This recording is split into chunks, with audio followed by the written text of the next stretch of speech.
আঙ্গো দাদারা ছিল অনেক, আঙ্গো বাপেরা ছিল অল্প, আর আমরা যারা ব্রাজিল ফ্যান তাগো আছে সবরা গল্প। যাও মানা মুতি আসি হুতি যাও, আর কোন সুযোগ নাই। রাস্তার ভিতরে বাড়িতে পাইতাম না, এখন পোলা পানি দেখলে বলবো ভাই আপনার 3 পিস কই, ভাই আপনার 3 পিস কই। আগে দেখতো 7 আপ, এখন দেখবো 3 পিস। মানে বেইজ্জতি করবি, এরকম করি বেইজ্জতি। তাদের ঘরের মাটি একটু নিজেদের ইজ্জতটা রাখতে পারলি না ভাইয়া।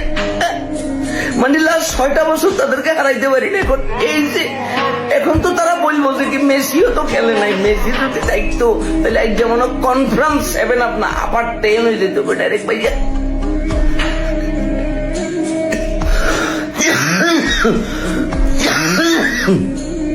বেজ্জতি লই আর কদিন থাকবো ভাইয়া, এমনি করে বেজ্জতি করে দিলি।